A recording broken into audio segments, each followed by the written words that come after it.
Flosstube. My name is Leah and I am a pretty new stitcher. I've been stitching for about a year and I just wanted to jump into Flosstube because it has given me so much watching Flosstubers. I feel like I've got a bunch of friends out there. I don't know if you feel the same way I do, but Nicole Spohr, Tara Sullivan, Mrs. Jones Stitches, Susan Stitches. Oh my gosh, there's so many people that I adore following, and I've learned so much from this community, and I love seeing everybody's work. So I just decided I want to jump in. I'm total noob, so please be patient with me. I thought I would start with how I got into this. So I'm a pastry chef. I own a couple of restaurants, co-own a couple of restaurants in Los Angeles. And every night when I would come home, I would play solitaire while I was watching TV with my husband. And a girlfriend that I worked with was doing cross stitch. And I thought, how cool to have something that you are creating while you're still, you know, spending time with your husband and watching TV, but you have something at the end to show for it. So I quickly got, I downloaded a free pattern, and I just went to Michael's. I got some Aida and some DMC and put this together, and I was totally hooked. I just loved it. And oh my gosh, what a rabbit hole this has been this year. I am spending so much money. I don't know if you guys are like me, but wow, every pattern I see, every thread I want to try, every different types of linen that I want to try. It is very, very addictive. So that was my very first piece, and I knew that I loved primitive and that I wanted to get onto linen, but my first piece on linen was a complete disaster. So I had to back up and just, you know, give myself a little more time. So what I did is I started reducing the count on my Aida. So I did that one piece on 14 count, then went to 16 count. I dyed this myself. This is a Housewives print, and you should see the back of this. It is a complete disaster because I am a very lazy stitcher. I don't know, there's all these little confetti stitches, and I was just going back and forth so I could finish it. I can't believe how long this took me to finish, but it was my second piece, so I'm giving myself some grace. So that is this one. So cute. And during this time, I had seen Luhu Stitches. She had these monthly like wall hangers, and I thought, I just absolutely fell in love with it. So this is 14 count Aida in February, and then I did March, which is here, and I hang this on my office door at home. And I think this was down getting into like 16 count, and then the April I finally got down into 18 count, and you can see it gets so much smaller from between the 14 count to 18 count.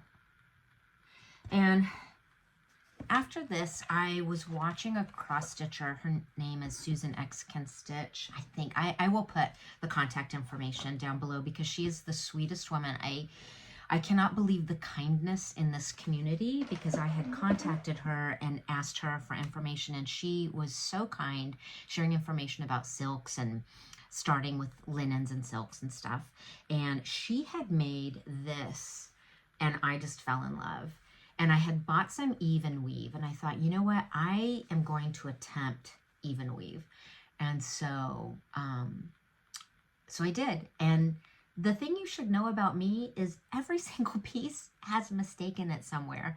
And I've just gotten over being perfect. To me, my time is so limited that I would rather have something finished than for it to be perfect. And I am just not somebody, unless it's like terrible mistake that's super obvious, I typically will not pick it out because I feel like at the end of the day, I'm the only one that knows. I'm the only one that's really gonna see it. Here's another first piece that I did on even weave, trying to learn really how to work on counting threads and gaining courage every time. So this is a Chessie and Me. I really love Chessie and Me. And I kept picking projects that were super small. And like I had to redo this handle a couple times because I kept miscounting. That is so frustrating. Now I've learned to use my iPad. I take the pattern and I grab a picture and I put it in the books. And then from your books app, you can expand it and highlight where you are. So I'm not making as many mistakes anymore. But I'll show you what I'm working on currently. I just signed up for the Hands Across the Sea, the ornament of a month, so that I can have Christmas ornaments by next Christmas. And this was the first month. And Kathy is just so wonderful. Isn't she? I feel like she's my friend. So I was able to finish this. And this is the next month's project, which I'm going to start right now. I saw another Flosstuber who did this part like in brown, and I liked it so much better. So one of the things that I've noticed during my evolution is I used to only use exactly what the designer had chosen in the pattern. And I started getting some funky results because of that. I'll show you. This is something that I'm doing right now. It's a Chessie and Me. I started it for Valentine's Day. And you can see how light this color is. Well, the skein that I got looked nothing like that. And so I just had to have the courage to change it. And you can see down here was what the call for was. It's a little more gray. And then I just switched it out for something a little bit different.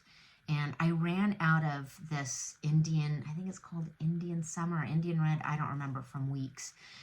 So I had to stop.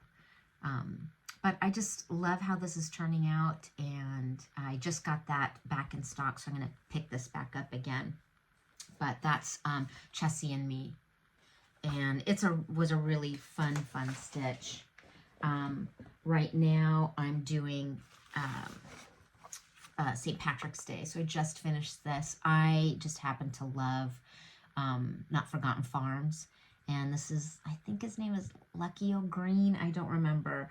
And then now I'm starting Maggie O'Green. And these are like 1 or 2 day stitches. They are so fast. So I think I did this on Cedar River.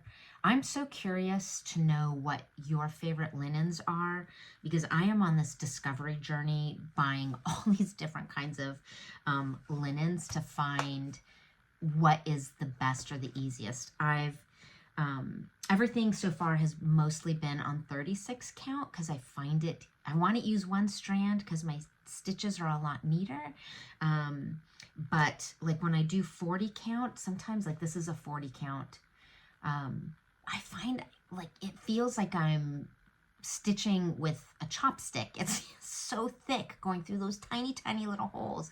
And of course I have to use a magnifier. Oh my gosh, I've got a floor stand with a light and magnifier in order to be able to stitch.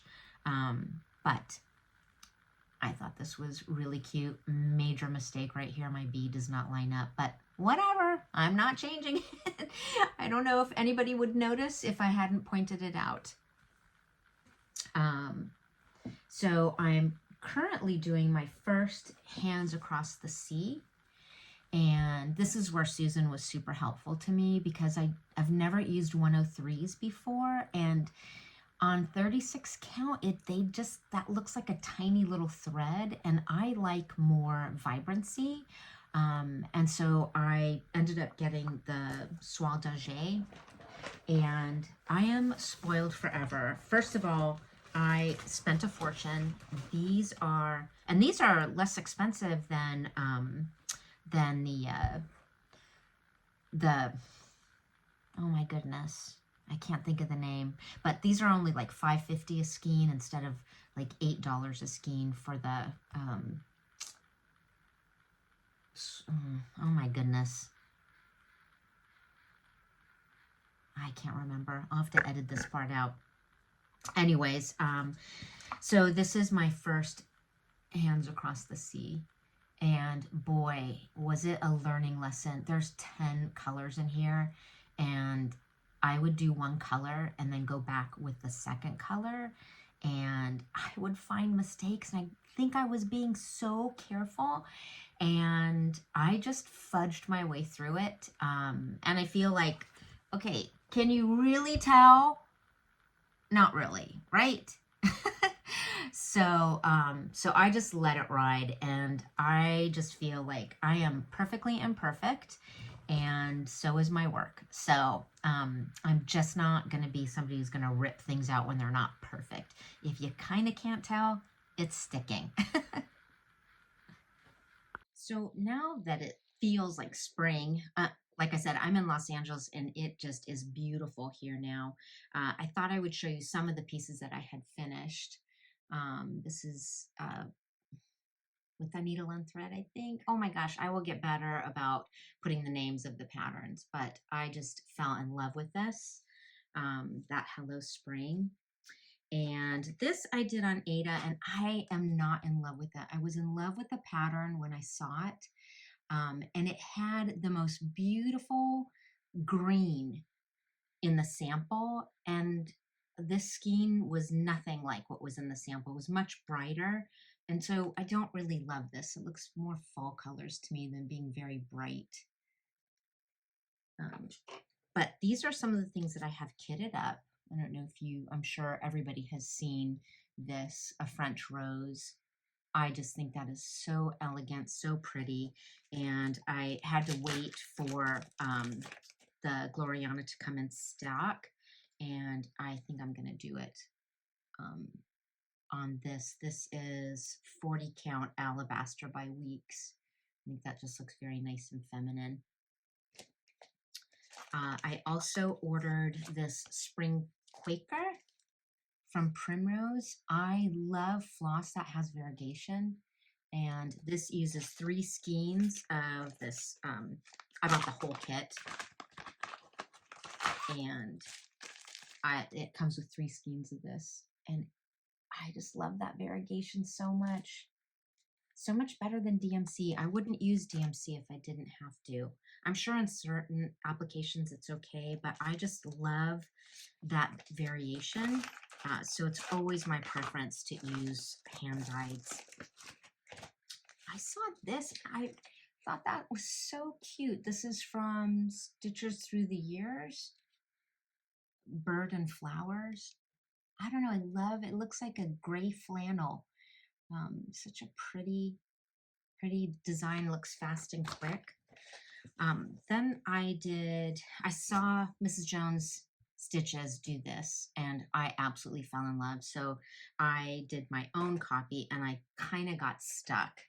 So I could not pick a blue for this part. I would love to know your recommendations if you have any. I don't like any of them. And I don't know what I'm after. I don't know what I want. I just don't like any of those. So if anybody has a nice blue that they could recommend for this, I would love the recommendation. And then I bought this as a kit also. I like super feminine and lots of Blackbird, Stacy Nash. Here's a Stacy Nash. This one's for Valentine's, but really I think you can do it anytime. So I've it all ready to go. I just have to start it. And all the rage right now, of course, is Nashville. I have bought so much, probably more than I'm going to be able to do.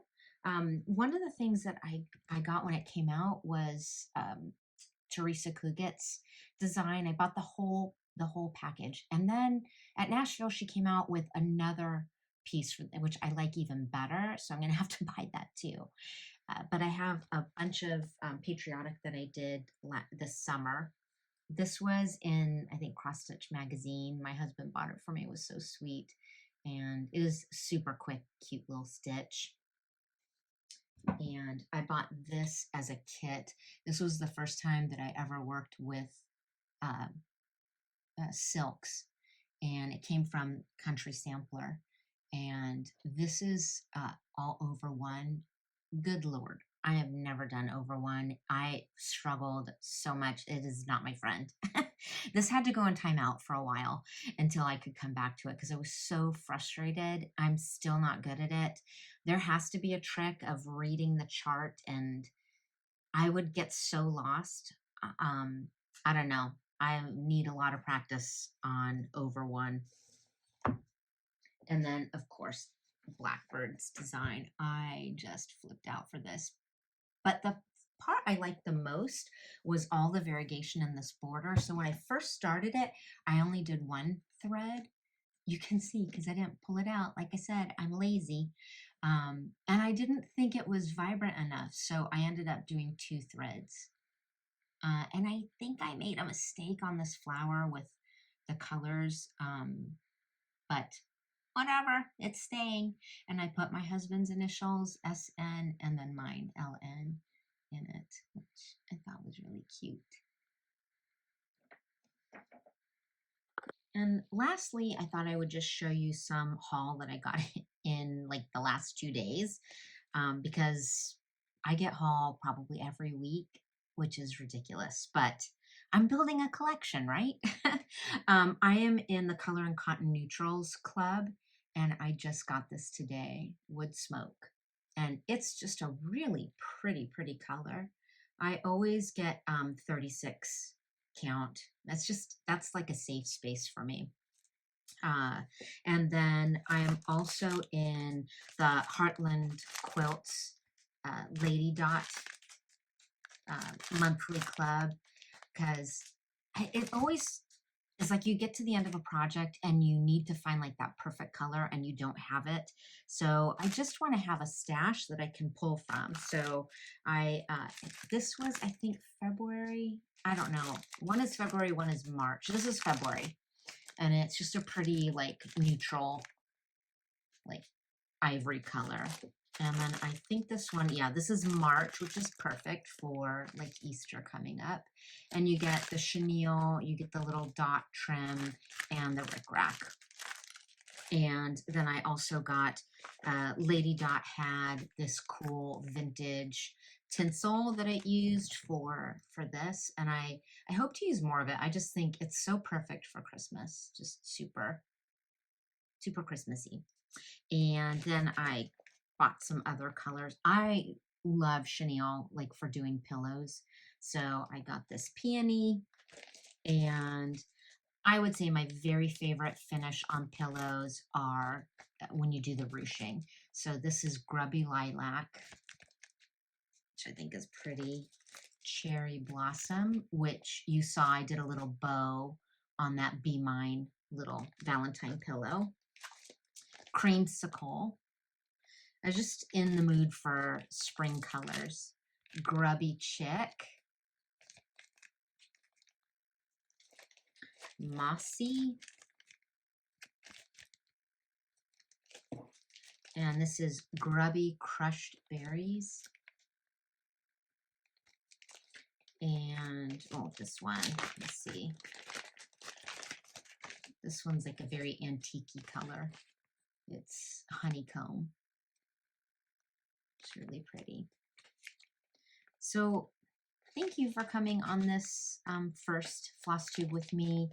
I promise to get better. I realize how annoying it is not to have, you know, the pattern names and the flosses that I used and the linens.